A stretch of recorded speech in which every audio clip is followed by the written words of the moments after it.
How to enable one-click trading in TradeLocker. Hi everyone, welcome back to another video from Trading for Beginners.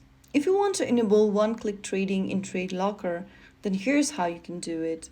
First of all, open the TradeLocker app and sign in using your account's credentials. Once you're inside the homepage of TradeLocker, go ahead and tap on your profile icon at the top right corner. Now from the expanded menu, click Settings. Now, select the trading option under General and you'll see one-click trading option. Simply toggle on the switch right next to it to turn it on. And that's it, you've successfully enabled one-click trading in TradeLocker.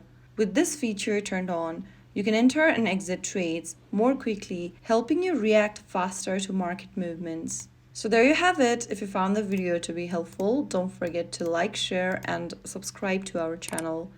I will be back again in the next video with more easy tutorials. Thanks for watching.